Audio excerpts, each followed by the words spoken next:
On a une structure qui est vraiment spécialisée dans l'analyse des usages. On fait du design par les usages, c'est notre métier. Notre but, c'est d'aller sur le terrain, de comprendre ce qui se passe, d'observer les technologies, comment elles sont préemptées, appréhendées, comment elles évoluent, qu'est-ce qu'on en fait et concrètement, qu'est-ce qu'on peut proposer avec ces technologies. Je reviendrai tout à l'heure sur ce schéma. Donc on est 14 personnes basées à Bordeaux, Lyon et Paris, mais ça, c'est pas très important. Donc première partie, vraiment l'automobilité. Alors il y a déjà des choses qui ont été dites, donc je vais pouvoir passer rapidement. Le trafic, si on prend juste un trajet moyen, c'est 29 minutes par jour. Alors, toute zone confondue, si on prend Paris, je pense que ça explose, typiquement 43 minutes. Ça a été dit aussi, les trajets en voiture sont souvent seuls, mais très souvent en compagnon de la radio. C'est intéressant. Il y a, typiquement, c'est 82% des acheteurs de véhicules ne pourraient pas acheter un véhicule qui n'aurait pas la radio. Donc, je trouve que c'est un signal assez intéressant en termes d'attachement et d'importance de ce média, en tout cas. Ça aussi, ça a été très bien dit. Il y a même des chiffres qui sont plus à jour que ceux-ci sur la part d'audience en fait, que ça représente l'automobiliste. C'est 70% en gros de la présence. Donc c'est quand même une masse qui est très critique, j'ai envie de dire, pour votre secteur. Et donc la voiture comme premier lieu d'écoute de la radio. Donc c'est pour ça que je vous propose qu'on plonge au fur et à mesure dans l'automobile. Et comme n'importe quelle autre activité de la vie quotidienne, quelle qu'elle soit, que ce soit faire vos courses, que ce soit pratiquer une activité lambda, vous retrouver avec vos amis, choisir un restaurant, la radio est aussi impactée par des mutations d'usage. Les technologies, l'offre de services qui évolue. Donc on a à peu près, en gros, sur la partie smartphone, si on prend le parallèle du digital, c'est 3 millions d'auditeurs sur la partie vraiment smartphone. Donc mutation d'usage, ok. Maintenant, si on parle de mutation d'usage au sein des véhicules et de la conduite en particulier, qu'est-ce qui se passe? Déjà, conduite connectée. Aujourd'hui, la voiture, c'est un objet connecté. Tous les constructeurs le disent, c'est conçu comme tel. Vous avez notamment la place du smartphone qui devient de plus en plus importante, etc. Donc la voiture est un objet connecté. La conduite devient connectée. La conduite est communautaire. Dans cette salle, je suis sûr qu'il y a au moins la moitié des personnes qui ont déjà utilisé Waze au moins une fois pour se déplacer. Le côté être informé par d'autres, l'aspect communauté qui est aussi vrai pour des réseaux sociaux que pour la conduite quand je me déplace avec des outils communautaires. Coyote, si vous avez des véhicules un peu plus puissants et que vous aimez prendre un peu de vitesse. Elle devient déléguée aussi. Nous, on a beaucoup travaillé sur les projets d'automatisation du véhicule. Donc, qui dit délégation de conduite dit changement d'activité. Qu'est-ce qu'on va faire demain à l'intérieur des voitures? Je pense que c'est un vrai sujet qu'il faut se poser aujourd'hui, que pas mal de personnes sont en train de se poser d'ailleurs. Qu'est-ce qu'on va y faire? Est-ce qu'on va y travailler? Est-ce qu'on va se reposer? Est-ce qu'on va apprendre? Est-ce qu'on va se divertir? Ça, j'aime beaucoup ce parallèle. C'est la même BMW, une série 325, entre 88 sur la gauche, très rudimentaire, purement fonctionnelle, et en 2018 sur la droite, avec tout un tas de technologies. Alors, on peut dire que l'offre, les possibilités sont multiples. Moi, je pose la question de qu'est-ce qu'on fait de toutes ces technologies? C'est un peu la question. Donc en 20 ans, on voit quand même une évolution assez drastique, à part le logo BMW qui est resté au centre et le volant qui est toujours présent, ça a quand même bien évolué. Exemple de Tesla, 17 pouces dans une voiture, sur un écran. Je ne sais pas si vous vous rendez compte, 17 pouces. Quoi. Même mon MacBook fait 15 pouces aujourd'hui. Enfin, en termes de gigantisme, on est sur des codes du digital et du smartphone notamment qui se propagent aussi dans les véhicules. Les commandes vocales, Mercedes fait une super campagne en ce moment sur leur MBUX, donc le principe de parler à sa Mercedes pour qu'elle change la température, qu'elle change la musique, ce genre de choses. Je ne sais pas si vous avez déjà utilisé les commandes vocales. En général, ça finit par des grands coups de poing sur le volant parce que ce n'est pas très satisfaisant. Les commandes gestuelles, ça a encore un cran au-dessus en termes de pas satisfaisant. J'ai eu l'occasion d'essayer, notamment sur du changer les chansons et ce genre de choses. C'est hyper frustrant. Enfin bon, en tout cas, c'est une offre technologique. Et puis le mobile au centre des véhicules. Aujourd'hui, ça pèse à peu près 24 milliards, je crois, sur le marché entre Android Auto d'un côté et Apple Car qui se battent un peu sur le sujet. Donc c'est bien l'idée de neutraliser le smartphone, de le positionner au centre et d'augmenter la capacité de connectivité du véhicule. Sans parler du fait qu'aujourd'hui, certaines voitures ont le Wi-Fi et ce genre de choses. Donc ok, ça c'est l'offre technologique, elle évolue, ça bouge très bien. Maintenant, qu'est-ce qui se passe côté utilisateur? Je vous cite juste quelques études, une que je trouve très intéressante. Vous savez qu'en termes de sécurité routière, quand vous portez votre regard ailleurs de la route pendant plus de 2 secondes, vous multipliez votre risque d'accident par 2. Il y a une étude qui s'est intéressée à calculer le temps qu'il fallait pour saisir une adresse dans certains GPS embarqués, et parfois ça va jusqu'à 40 secondes. Donc je vous laisse faire le calcul. On augmente le risque d'accident d'à peu près x 80. Donc à 90 km/h, on traverse 4 terrains de football le temps de saisir l'adresse dans le GPS. Ça, c'est un point qui est hyper important aussi, c'est distraction, partage d'attention, concurrence entre des tâches. C'est un grand sujet de sécurité routière. Moi, ma thèse portait vraiment sur ces aspects-là. Ça, c'est quand on regarde les répartitions de niveau d'engagement ou niveau d'effort qui correspondent à ces différentes tâches. Donc la radio, c'est plutôt cool. Ça peut perdurer parce qu'au final, c'est pas vraiment problématique. C'est assez faible en termes de demande. Là où la navigation, chercher son chemin, s'embrouiller avec sa partenaire ou son partenaire parce qu'on n'est pas d'accord sur fallait prendre à droite, fallait prendre cette sortie, etc. On a des niveaux de distraction qui peuvent être en tout cas très variables. et distraction de différents niveaux. Donc là aussi, c'est intéressant en termes de human factor, vraiment si on regarde des aspects physiques, perceptifs ou cognitifs. C'est-à-dire que je vais devoir, par exemple, trifouiller ma radio ou bouger des choses manuellement, j'ai une forme de distraction. Une durée de manipulation moyenne, 5 secondes. Souvenez-vous des 2 secondes qui multiplient par 2 le risque d'accident. Perceptif, je vais devoir aller regarder peut-être ce qui se passe à l'écran, ce genre de choses. Imaginez sur votre Tesla un superbe écran de 17 pouces, il y a plein de sources de distraction potentielles. Je fais une parenthèse, je ne sais pas si vous avez vu, ils ont inventé une nouvelle fonctionnalité. Vous pouvez mettre un feu de cheminée qui fait augmenter la température et tout ça pour créer une expérience chaleureuse à bord du véhicule. On peut se questionner un peu sur l'intérêt de faire ça, mais bon. Et puis l'aspect cognitif, qui moi est mon sujet de prédilection, c'est par exemple, écouter de la musique peut influencer l'humeur dans laquelle je me situe. Il y a par exemple des études qui ont montré que certains morceaux de classiques qui sont très complexes peuvent constituer une vraie forme de distraction et du coup être potentiellement accidentogènes. De la même manière, si vous écoutez, je sais pas moi, du gros métal ou ce genre de choses, vous pouvez potentiellement vous retrouver dans une forme de conditionnement mental d'une certaine humeur, on va dire. Donc tout ça pour dire quoi? On a parlé de techno, on a parlé d'impact un peu sur le côté human factor. Moi, je vais vous amener sur mon domaine de prédilection et celui dans lequel j'opère depuis un petit moment, c'est l'expérience utilisateur et on va essayer de l'étendre très rapidement à la question de l'expérience auditeur.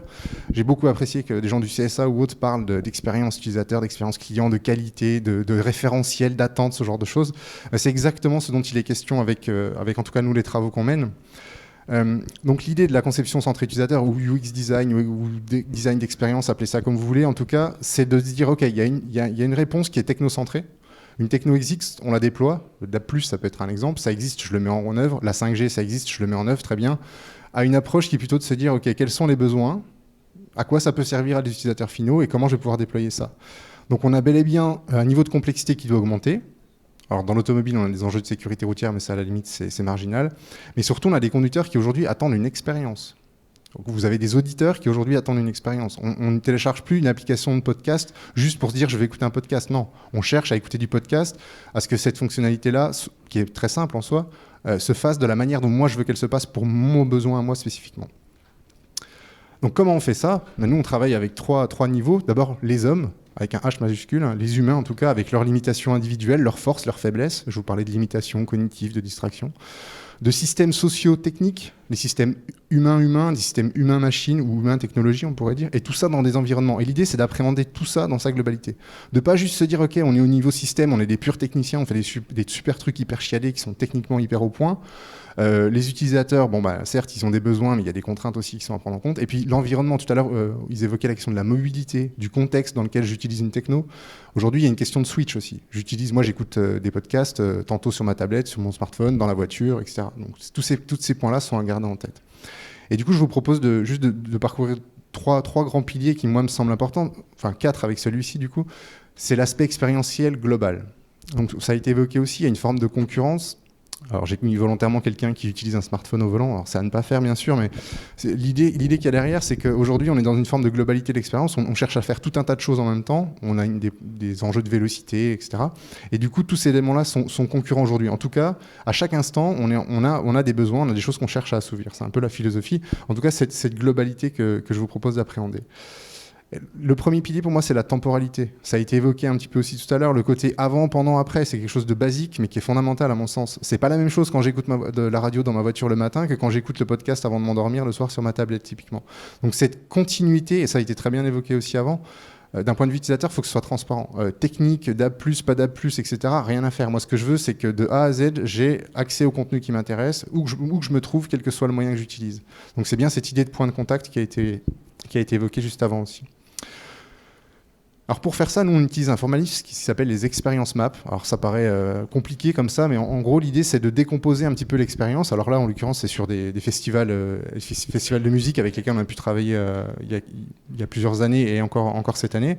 L'idée c'est de se dire voilà, à un moment T, à un instant T de l'expérience, quelles sont les attentes spécifiques? Qu'est-ce que moi je peux proposer en retour en tant que fournisseur de services, en tant que développeur de techno éventuellement, et d'essayer de mettre en phase en fait une étape avec des besoins, des attentes, des contraintes et des leviers ou des opportunités. Donc c'est bien l'idée de cartographier, de tracer un peu l'ensemble du parcours, l'ensemble des points de contact aussi qu'il y a derrière. Et le deuxième, pour cet aspect de diversité, moi je pense que quand vous parlez de radio ou tout à l'heure d'expérience numérique audio, on va dire, on est sur un sujet qui est extrêmement transverse qui concerne tout à chacun. Et ce que je sais, c'est que vous et moi n'avons pas les mêmes besoins. Vous-même, entre vous, vous n'avez pas les mêmes besoins. Vous avez des attentes spécifiques. Vous avez des habitudes de consommation. Vous avez des devices qui sont privilégiés, etc. Donc pour essayer de neutraliser un peu cette diversité, il existe des formalismes qui visent à essayer de créer des grands stéréotypes d'utilisateurs.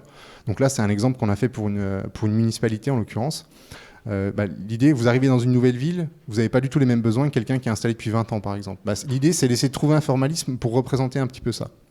Ça va être donc de trouver un peu des grandes caractéristiques qui peuvent être segmentantes. Par exemple, des gens qui sont très mobiles versus très desktop. Des gens qui vont beaucoup écouter les contenus numériques, je sais pas moi, dans la voiture versus à la maison. Des gens qui vont être très gros consommateurs versus petits consommateurs. Des gens qui vont s'abonner volontairement à des flux, d'autres qui vont plutôt être demandeurs de propositions. Donc voilà, la typologie des utilisateurs, typologie des usages, c'est un exercice qui est intéressant à mener, qui permet d'essayer d'aligner en fait donc ces personnes dans leur parcours pour essayer de trouver les bons contenus, la bonne offre, la bonne proposition de valeur entre guillemets.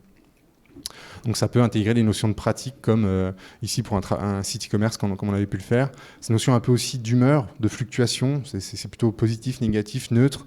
Quels sont les moments d'enchantement ou les moments de désillusion potentiellement. Et puis voilà, juste le message, c'est que cette phrase est un peu facile, on va dire. Demain se co-construit aujourd'hui, mais c'est bien un enjeu de co-construction, je pense. C'est de réunir à la fois des acteurs qui soient techniques, des acteurs qui sont dans la diffusion, dans la création des contenus et de ceux qui les écoutent, bien évidemment. Donc c'est bien un travail de consultation et de se mettre un peu tous autour de la table. Et du coup, comment on va vers l'expérience centrée auditeur ? Déjà, il y a tous ces maillons dans la chaîne, il faut les intégrer. Donc c'est bien des concepteurs, j'intègre technique, contenu, peu importe, jusqu'aux auditeurs. Donc essayer de faire un lien entre tous ces acteurs. Les canaux sont hyper importants, ça c'est central je pense aujourd'hui. Et le multicanal, c'est une question absolument centrale pour quasiment tous les secteurs aujourd'hui. Donc c'est bien penser à différents parcours qui vont intégrer différents points de contact. Une fois de plus, vous et moi n'avons pas les mêmes consommations du mobile dans la journée, la même utilisation de notre voiture dans la journée, le même matériel à la maison. Vous avez peut-être, vous une enceinte connectée, moi pas, peu importe. Donc cette notion de canal est hyper importante. La notion de contexte, ça c'est central aussi. Il faut contextualiser. En mobilité, j'ai des attentes spécifiques. En fonction de mon humeur, on en parlait tout à l'heure, en fonction de l'aspect émotionnel. Ça c'est un truc sur lequel on travaille beaucoup aussi. C'est en termes de ressenti, concrètement, comment c'est perçu. À mon sens, il y a un secteur qui est très inspirant et qui, en fait, que vous le vouliez ou non, impacte directement la représentation que vos utilisateurs ont de vos produits, services et technologies. C'est le web et le mobile, en fait. Aujourd'hui, on est sur ça c'est un point qu'on le dit assez peu, mais je pense que c'est hyper important. Le référentiel est hyper haut de gamme. Si vous regardez les sites web que vous utilisez aujourd'hui, les sites e-commerce auxquels vous faites confiance, on est sur un niveau, mais qui est stratosphérique. Donc l'idée, c'est que derrière, quand on parlait de qualité d'écoute, aujourd'hui, le niveau d'attente, c'est YouTube en Full HD, quoi, très clairement. Je fais un raccourci. Donc ça, c'est hyper important, c'est que le référentiel est très haut de gamme. Si vous n'êtes pas très haut de gamme, en termes de qualité perçue au moins, forcément, vous êtes déprécié. Et puis, nous, notre métier, c'est d'aller chercher des freins, des frustrations et d'essayer de les lever. Je voulais citer juste 2 exemples directement en lien avec votre secteur, on va dire. Enfin, en tout cas, le secteur de l'écoute. L'exemple de l'expérience utilisateur mauvaise, entre guillemets, c'est le podcast radio au coucher. J'avais pris cet exemple déjà la dernière fois qu'on en avait discuté. Moi, j'écoute beaucoup de podcasts, surtout la nuit, enfin avant de m'endormir en tout cas. Et il y a un truc qui est insupportable, c'est quand ça switch d'un épisode à un autre, par exemple, et qu'il y a un pic de son, quoi. Vous êtes en train de vous endormir gentiment, et vous en prenez plein les oreilles. Ça, c'est insupportable, typiquement. Donc, à mon sens, en tant qu'utilisateur, c'est de la responsabilité de celui qui fait la techno ou de celui qui génère le contenu de s'assurer qu'au niveau du son, on est sur un truc qui est à peu près équilibré. Mais pour faire ça, il faut bien comprendre que j'utilise ça dans un contexte spécifique, avec un besoin, une attente spécifique, à un moment de la journée spécifique. Et puis un exemple de bonne pratique, entre guillemets, qui est assez peu répandu dans les applis de podcast aujourd'hui, c'est pour ça que je me permettais de le souligner. Qu'est-ce que vous cherchez aujourd'hui quand vous voulez écouter un podcast ? C'est quoi votre contrainte principale ? Au-delà du thème et du sujet dont ça parle.